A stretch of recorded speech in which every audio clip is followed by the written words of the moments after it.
I'll never forget the way his hands trembled when he handed me that $20,000 tip.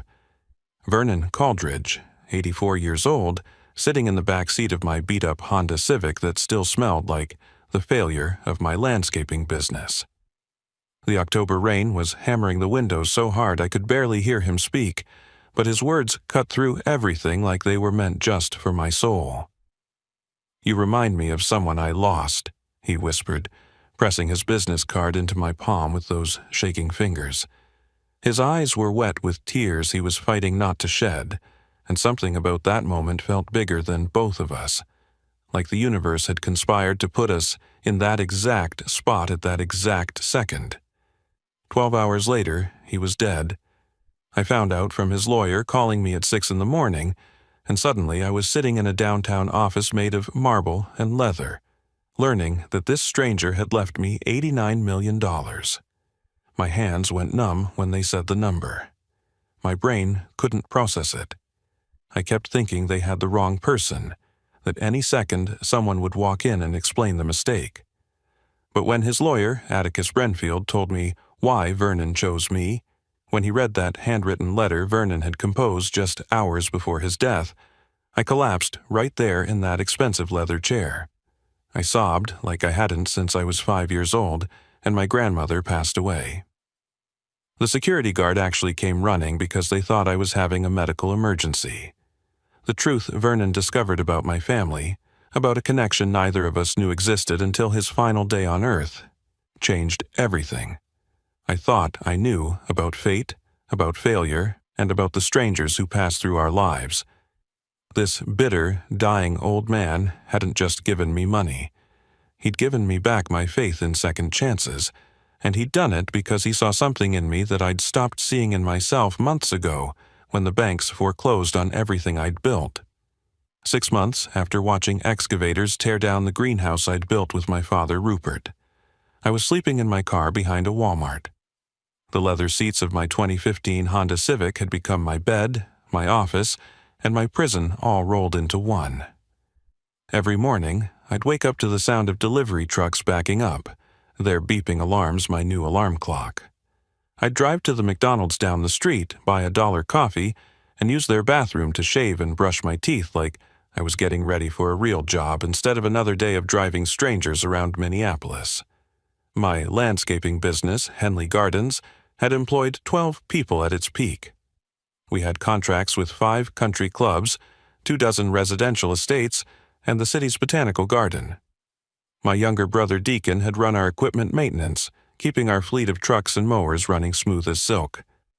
My father, Rupert, who'd started the company in 1992 with nothing but a rusty pickup and a push mower, would come by every Friday to walk through our projects, his chest puffed with pride at what we'd built together. Now, Deacon wouldn't return my calls. The last time we spoke, he'd said, "Brock, you didn't just lose a business. You lost my kids' college funds, my mortgage payments, my faith in you as a brother." The words stung worse than any bankruptcy filing ever could. My father kept leaving voicemails asking if I needed money, always careful to phrase it like he was asking for a favor. "Son, I've got too much cash sitting in savings doing nothing. Would you mind helping me out by putting some of it to use?" I was too proud to accept. Too stubborn to admit I was eating canned ravioli cold because I couldn't afford the gas station microwave fee. The Uber app became my lifeline in ways I never imagined when I first downloaded it. Every ping meant possibility. Maybe gas money to last another day. Maybe enough for a shower at the truck stop. Maybe, if I got lucky with airport runs, enough to pay for one more month at the storage unit that held what was left of my life. My father's tools, photo albums from when the business was thriving, the mahogany desk where I'd signed contracts worth hundreds of thousands of dollars. My ex-wife, Marla, had been right about one thing before she left. We were sitting in our kitchen, the one with granite countertops I'd insisted we needed to keep up appearances even as the business was failing. She'd looked at me with this mixture of love and frustration and said, "Brock, you're too stubborn to ask for help until you're already drowning. And by then, everyone around you is drowning too." She moved back to Texas after the divorce, taking our daughter Penny with her. I got supervised visits once a month when I could afford the gas to drive down there. Penny was 7, old enough to know something was wrong but young enough to believe me when I said I was just between adventures. That Tuesday morning in October, the rain was coming down in sheets. Minneapolis rain has a particular coldness to it in fall, like nature's warning that winter's coming whether you're ready or not. My windshield wipers needed replacing, streaking water across my view in a way that made every drive feel like looking at the world through tears. I'd been up since 4 a.m., caught 3 rides already, made $43 after gas. The math in my head was constant and cruel. $43 meant one more day in the storage unit, but it also meant no dinner tonight. When the ride request popped up, I almost declined it. Airport pickup, Terminal B, heading to downtown. 45 minutes each way if traffic cooperated, which it never did in the rain. My gas tank was hovering just above empty, that orange light mocking me like it knew I'd been putting in exactly 3 gallons at a time for weeks. I'd already calculated that I needed exactly 3 more rides to make rent on the storage unit, 4 if I wanted to eat, something besides peanut butter sandwiches. One more day, I muttered, accepting the ride. It had become my mantra, my prayer, my promise to nobody in particular. Just survive one more day. I drove toward the airport through streets I'd once serviced, past the Riverside Country Club where I'd installed a Japanese meditation garden just 18 months ago. The cherry trees I'd planted were probably still blooming, tended by whatever company had swooped in to claim my contracts when word got out that Henley Gardens was going under. Success to failure in this city happened fast, but failure to forgotten happened even faster. I had no idea that in exactly 53 minutes, a dying stranger would hand me a check that would change everything, or that his story would be wound through mine in ways that would make me question everything I thought I knew about chance, family, and the weight of unspoken forgiveness. Vernon Caldridge stood at Terminal B, looking like money itself. Not the flashy kind of wealth that screams for attention, but the quiet kind that whispers in cashmere coats and handmade Italian leather shoes worth more than my car. His silver hair was perfectly styled despite the wind whipping through the pickup zone, and he carried himself with the straight-backed posture of someone who'd never had to apologize for taking up space in the world. But his eyes told a different story. They were hollow, lost, the kind of eyes I'd seen in my own mirror every morning for the past 6 months. When I popped the trunk to load his single suitcase, a vintage leather piece with brass corners, he touched my shoulder gently. "Thank you for coming in this weather. I know the drive must have been difficult." During the first 10 minutes of our drive, he asked about my life with genuine interest that caught me off guard. Most passengers either ignored me completely or made polite small talk about the weather. Vernon asked real questions, the kind that required real answers. "What brought you to driving?" he asked, his voice carrying a soft Minnesota accent that money and years away hadn't quite erased. "Business went under," I said, trying to keep it simple. "Landscaping company, bad contracts, worse timing." "Family business?" Something in his tone made me answer honestly. "Was supposed to be. My father, Rupert, started it in 1992, built it from nothing into something special. I took over 5 years ago, thought I could make it even bigger. Expanded too fast, borrowed too much, trusted the wrong people." Vernon went quiet for a long moment, staring out at the rain-soaked highway. Then he said, "My son wanted to expand the family business too, pharmaceutical distribution. We'd built a solid regional operation, but he wanted to go national. I told him to wait, to be patient, that the market wasn't right. We argued terribly." His voice cracked on that last word, and I glanced in the rearview mirror to see him pressing his fingers against his eyes. "That was 37 years ago," he continued. "October 15th, 1987. I remember because it was the day before his 22nd birthday. I'd bought him a watch, a Rolex, had it engraved with Patience Builds Empires. He threw it across my office, said I was suffocating him, that I'd never trust him to be anything more than my shadow. The pain in his voice was so raw, it felt like it had happened yesterday, not decades ago. At a red light on Hennepin Avenue, he pulled out his phone with trembling fingers, swiping through it until he found what he was looking for. "My son, Brock," he said, showing me a faded photo.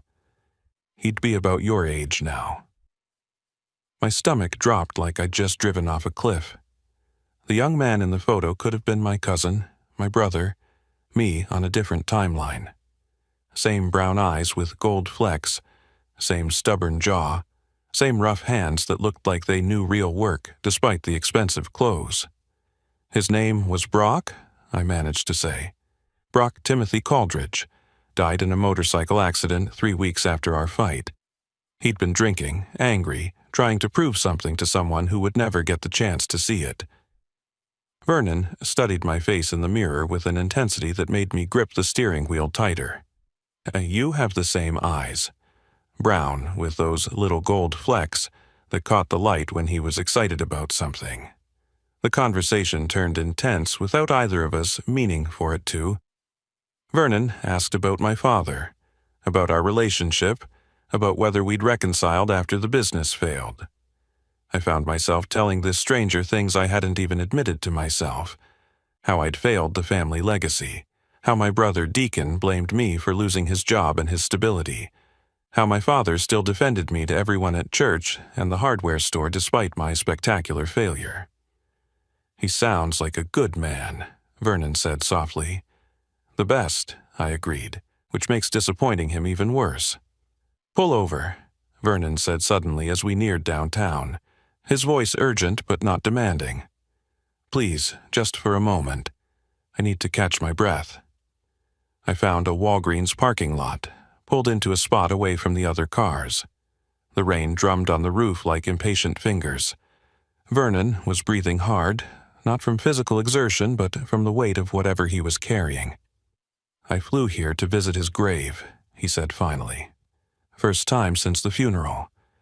I've been carrying around a letter to him for 30 years, rewriting it every birthday, every anniversary of his death, never brave enough to read it at his headstone. 37 years of airports and hotels and conference rooms, and I couldn't drive 20 minutes to Lakewood Cemetery." "Why now?" I asked, turning in my seat to face Vernon properly. The rain had intensified, creating a curtain around us that made the car feel like a confessional. "Doctor gave me 3 weeks," Vernon said matter-of-factly like he was discussing a business deadline. "Pancreatic cancer, stage 4.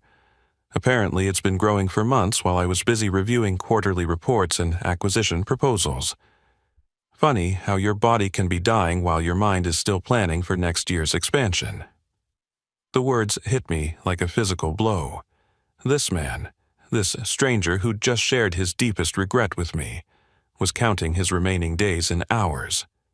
"I have no one left, Brock," he continued, and hearing him say my name, the same name as his dead son, sent chills down my spine.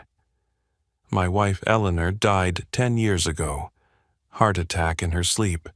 No other children, just lawyers and employees, and a fortune that feels like a monument to my loneliness. Do you know what it's like to have everything, and no one to leave it to? No one who'll remember you for anything other than your signature on their paychecks?"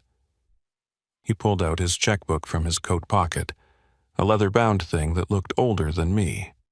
His hands shook as he clicked open a gold pen. "Let me pay you for your time," he said. "The app handles payment, Mr. Caldridge. You don't need to. This is different." His pen moved across the check with surprising steadiness. "This isn't about the ride. This is about the conversation. This is about you listening to an old man's regrets without judgment, without trying to make me feel better with empty platitudes."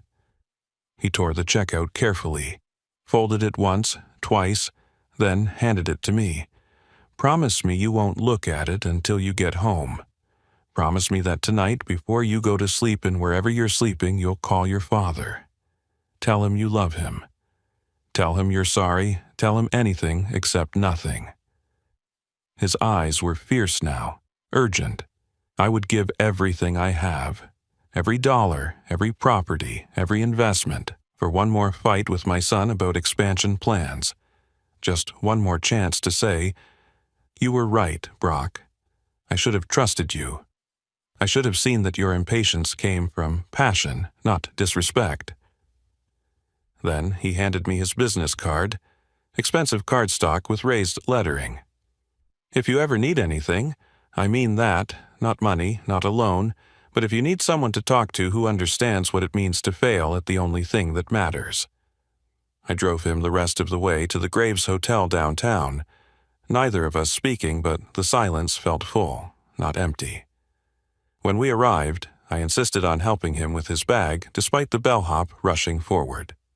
At the grand entrance, under the Art Deco awning that had sheltered Minneapolis's elite for 100 years, Vernon gripped my hand with both of his. "You know what the cruelest irony is?" he said, raindrops catching on his eyelashes.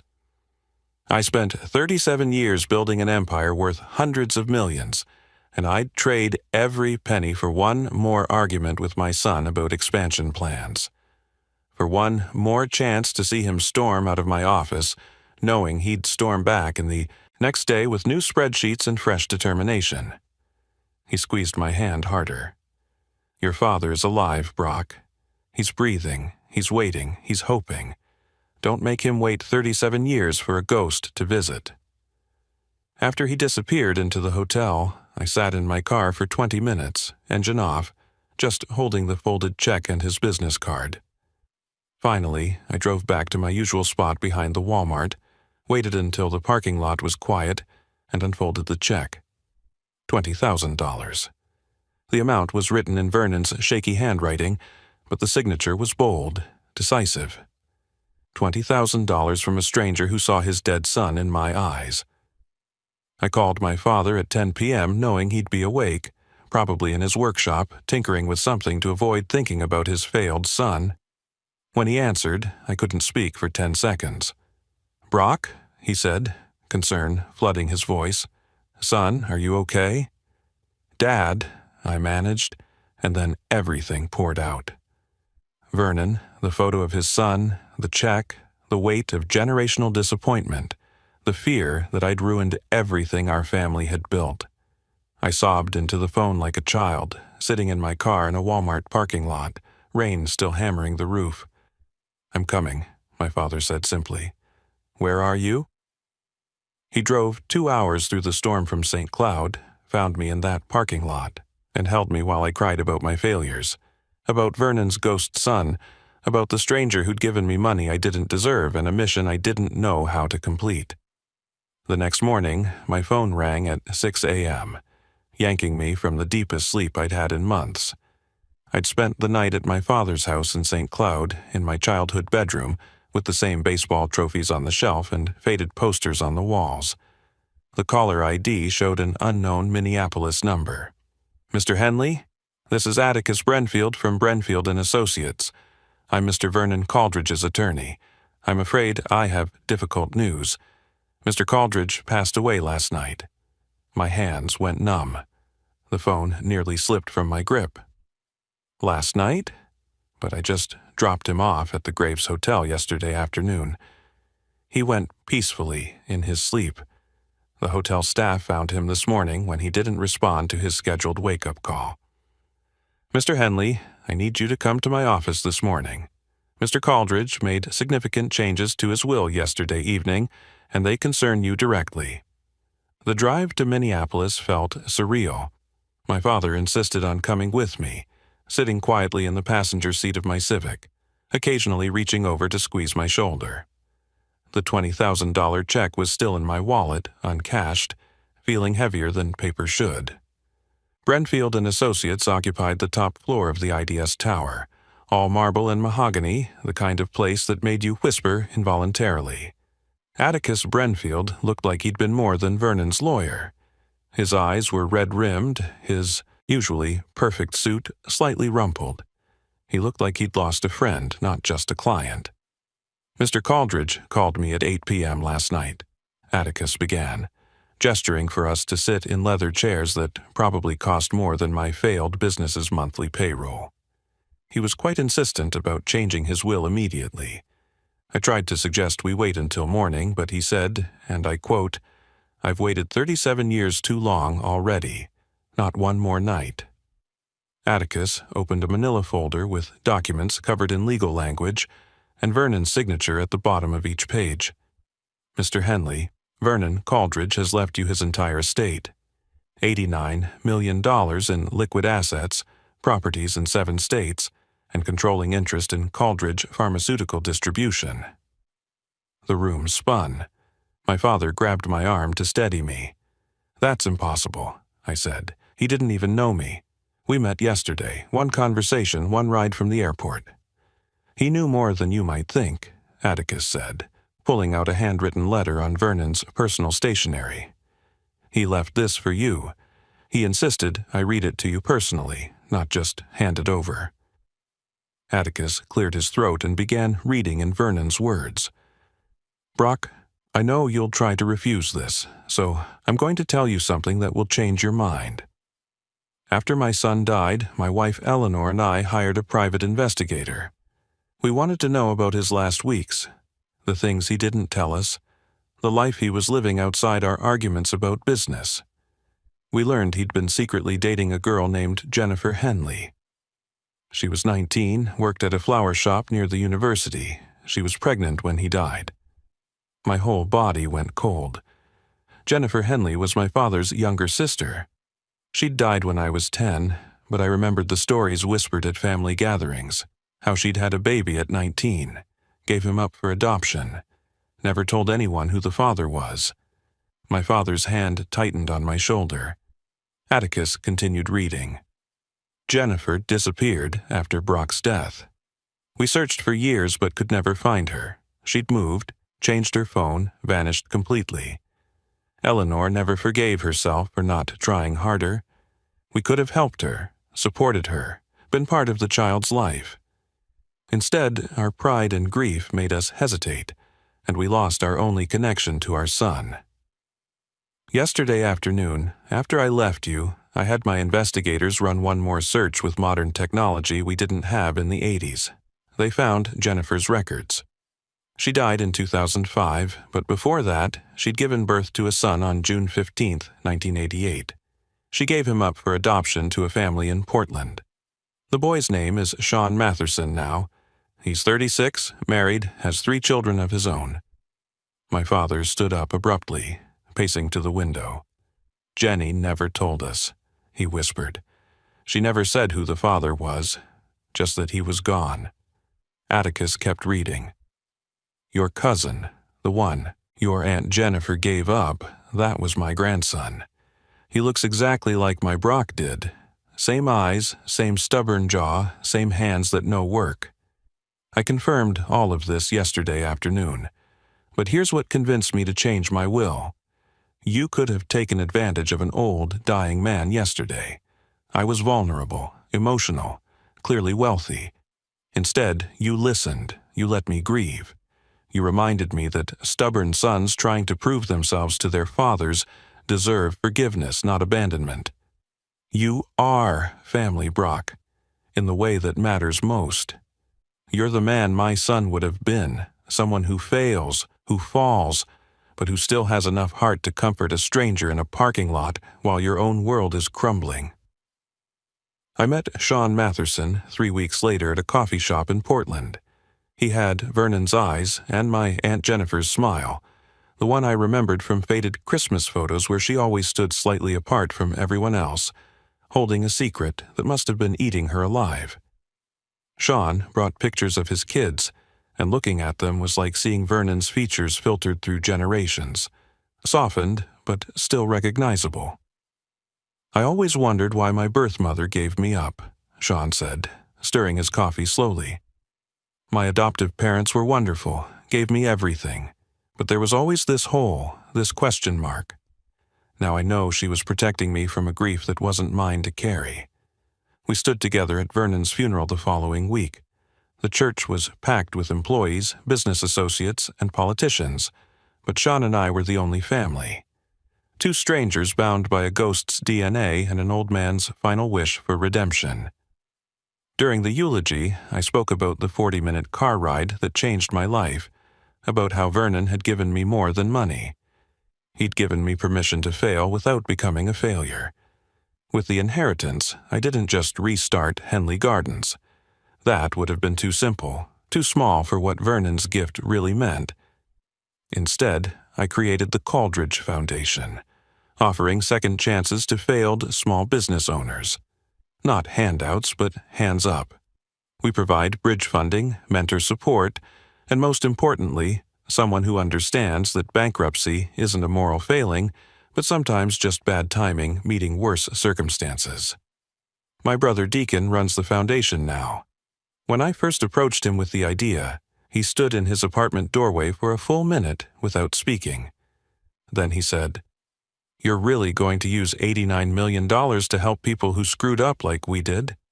When I nodded, he hugged me for the first time since our business collapsed. We've helped 400 families keep their dreams alive in the 2 years since Vernon died. A bakery in North Minneapolis that got hit with unexpected health code renovations. A roofing company in Duluth whose owner got cancer and fell behind on equipment loans. A flower shop in Bloomington, which felt poetically appropriate, run by a single mother who reminded me of what Aunt Jennifer might have been if she'd had support instead of shame. My father, Rupert, and I have dinner every Sunday now. He planted a memorial garden for Vernon behind his house, where the roses grow wild and stubborn, refusing to be contained by borders or conventional pruning wisdom. Sometimes Sean brings his kids there. They run through the paths, laughing, picking flowers without asking, never knowing they're playing in a monument to forgiveness that took 37 years to build. Vernon's lawyer gave me one last message a month after the funeral. It was a note Vernon had written the morning he met me, before our ride, probably while waiting at the airport. If you're reading this, it means I finally found the courage to let go. Don't let money be your monument, Brock. Let it be the tool that builds bridges back to the people you love. Every failed business is just a successful family waiting to remember what matters. I keep Vernon's business card in my wallet next to a photo of my father and me at our original greenhouse before the excavators tore it down. On the back of the card, Vernon had written something I didn't notice until weeks later, in handwriting that was steady, written before the cancer made his hands shake. Every ending is just a beginning, waiting for brave enough hands to build it. Last week, a woman got into my Uber because, yes, I still drive once a week.